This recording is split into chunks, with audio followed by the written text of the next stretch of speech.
ভাইকে স্বতঃস্ফূর্ত ভাবে পতন হলেও, অনেক রাজবন্দীদের মুক্ত হলেও আমাদের এটিএম আজহার ভাই এখনো কারাগারে রয়েছে। ভাইকে মুক্ত করতে কি সমস্যা আপনাদের? নয়নের মণি এটিএম আজহার ভাইকে অবিলম্বে মুক্ত করতে হবে, নাহলে ইসলামী ছাত্র শিবির আজহার ভাইকে মুক্ত দিতে হবে। সবাইকে ধন্যবাদ। আসসালামু আলাইকুম ওয়া রাহমাতুল্লাহ। তারা জামাতের নিবন্ধন বাতিল করেছে। দীর্ঘ 6 মাস আজ পর্যন্ত জামাতের নিবন্ধন প্রত্যান করা করেছে।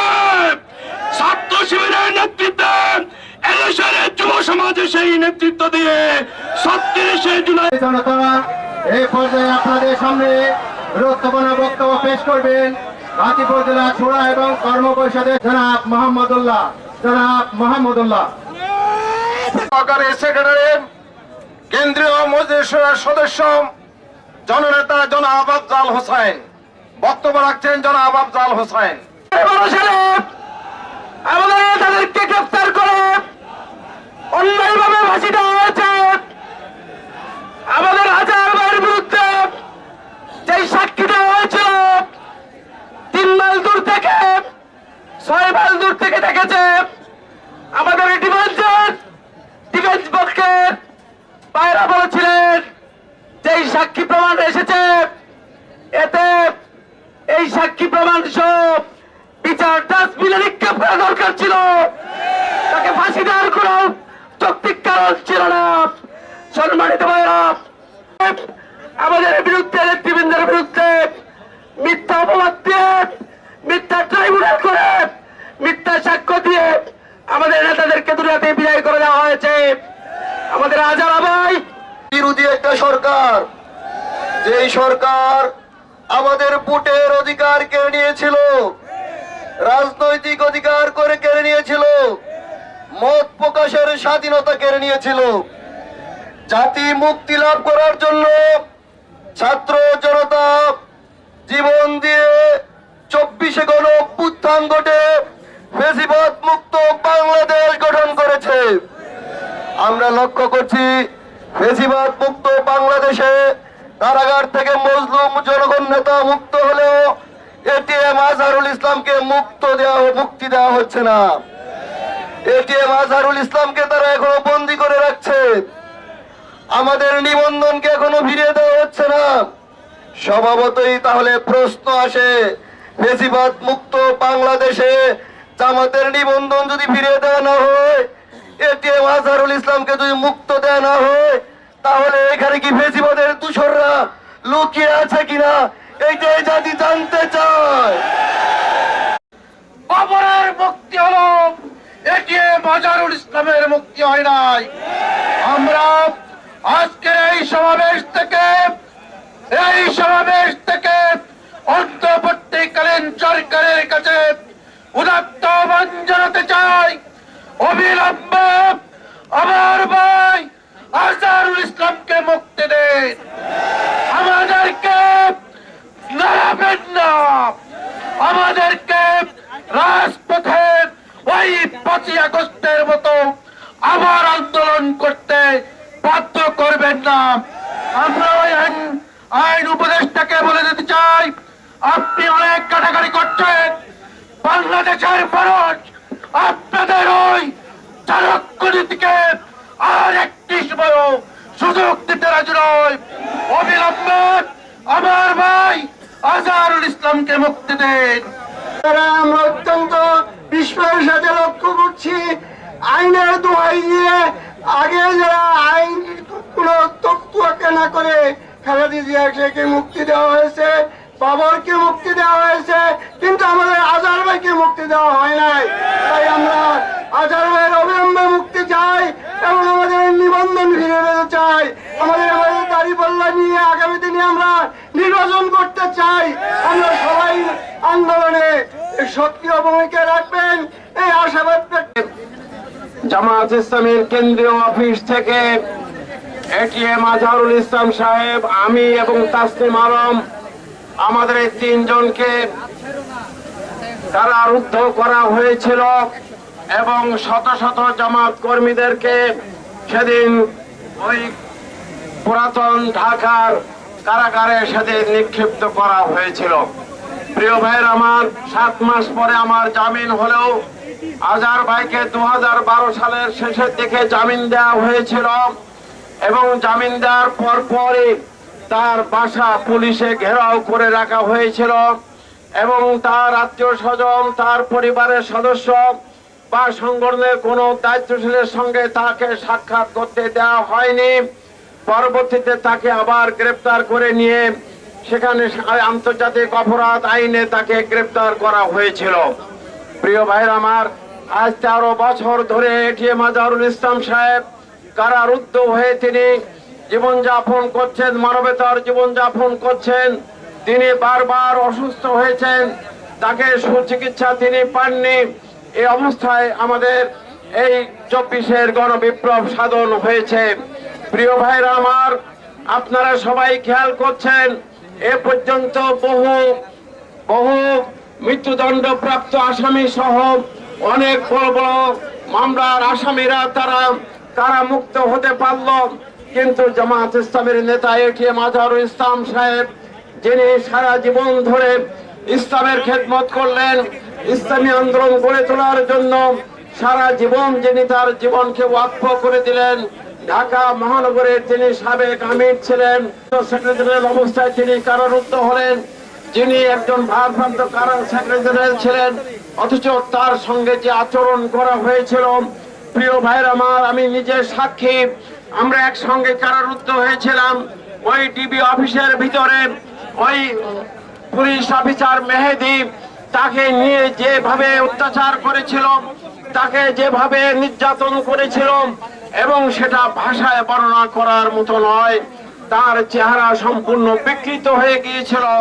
এভাবে করেই তিনি তার কারা জীবনের শুরু থেকে এখনো পর্যন্ত তিনি নির্যাতিত, নিষ্পেষিত হয়ে তিনি জীবন যাপন করছেন।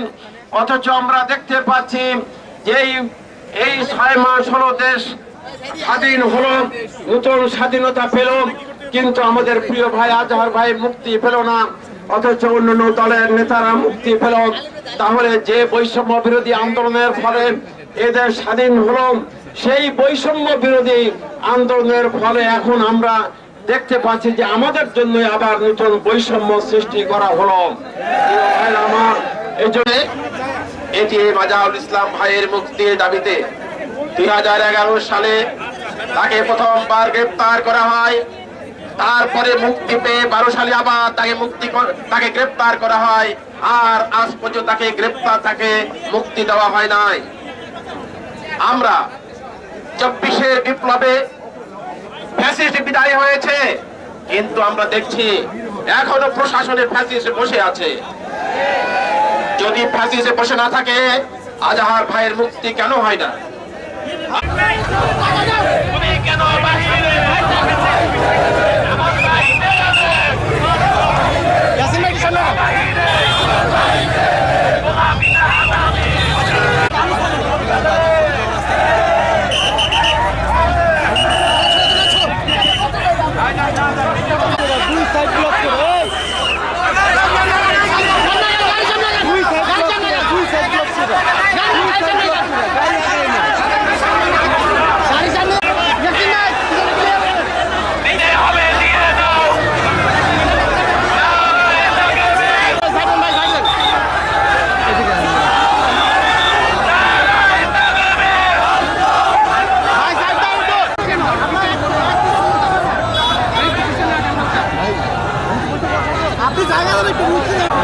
ভালো লাগলো।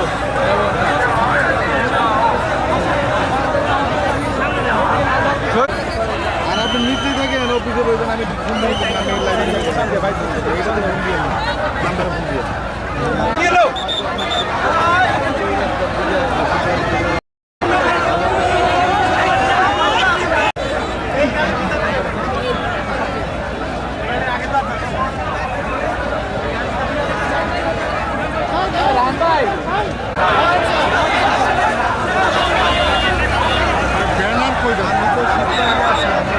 আমার বক্তব্য শেষ করছি। ওয়া আখিরু দাওয়ানা আলহামদুলিল্লাহি রাব্বিল আলামিন। সেক্রেটারিয়াল অবস্থায় তিনি কারারুদ্ধ হলেন, যিনি একজন ভারপ্রাপ্ত কারা সেক্রেটারি ছিলেন, অথচ তার সঙ্গে যে আচরণ করা হয়েছিল, প্রিয় ভাইরা আমার, আমি নিজে সাক্ষী। আমরা একসঙ্গে কারারুদ্ধ হয়েছিলাম ওই ডিবি অফিসের ভিতরে। ওই পুলিশ অফিসার মেহেদি তাকে নিয়ে যেভাবে অত্যাচার করেছিল, তাকে যেভাবে নির্যাতন করেছিল, এবং সেটা ভাষায় বর্ণনা করার মতো নয়। তার চেহারা সম্পূর্ণ বিকৃত হয়ে গিয়েছিল। এভাবে করেই তিনি তার কারা জীবনের শুরু থেকে এখনো পর্যন্ত তিনি নির্যাতিত নিষ্পেষিত হয়ে তিনি জীবন যাপন করছেন। অথচ আমরা দেখতে পাচ্ছি যে এই 6 মাস হলো দেশ স্বাধীন হলো, নতুন স্বাধীনতা পেল, কিন্তু আমাদের প্রিয় ভাই আজহার ভাই মুক্তি পেল না, অথচ অন্যান্য দলের নেতারা মুক্তি পেল। তাহলে যে বৈষম্য বিরোধী আন্দোলনের ফলে এদের স্বাধীন হলো, সেই বৈষম্য বিরোধী আন্দোলনের ফলে এখন আমরা দেখতে পাচ্ছি যে আমাদের জন্য আবার নতুন বৈষম্য সৃষ্টি করা হলো। আমার এই বিপ্লবের মধ্য দিয়ে ওই বেঁচে হাসিনা বাংলাদেশ আলিহি ওয়া সাহবিহি আজমাইন শহীদি কাফেলা বাংলাদেশ জামাত ইসলামী গাজীপুর নিবন্ধন চাই। আর না হয় সব বাংলাদেশে গোল আন্দোলন করে তোলা হবে ইনশাআল্লাহ। সংগ্রামী জনতা নাই ভাবে তথাকথিত ট্যাগ লাগিয়ে গ্রেফতার করা হয়েছিল। আউযু বিল্লাহি মিনাশ শাইতানির রাজীম। বিসমিল্লাহির রহমানির রহিম। পেশ করবেন গাজীপুর জেলার সংগ্রামী সহকারী সেক্রেটারি প্রাক্তন ছাত্র নেতা জনাব আনিসুর রহমান বিশ্বাস। জনাব আনিসুর রহমান বিশ্বাস। আমরা ভূমিকা রেখেছিলাম, সুতরাং আবার যদি প্রয়োজন হয় তাহলে আবার আমরা আমাদের নেতৃবৃন্দের মুক্তির জন্য প্রয়োজনে আবার ভূমিকা রাখবো ইনশাআল্লাহ। আমরা ঐক্যবদ্ধ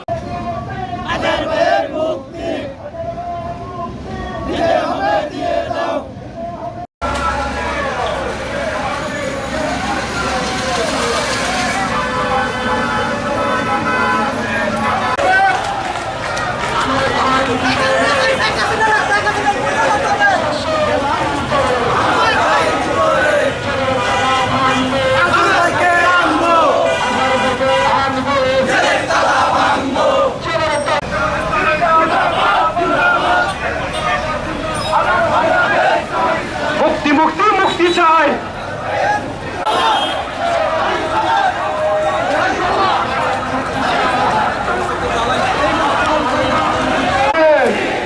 কাপায় দিছে, দেখায় দিছে, সারা দেশে একই সুর, একই নিয়ম, ছাত্র শিবির আসছে।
বক্তব্য হয়েছে হয়তো বিক্ষোভ মিছিলের পরে আবারও দেখতে পাচ্ছেন।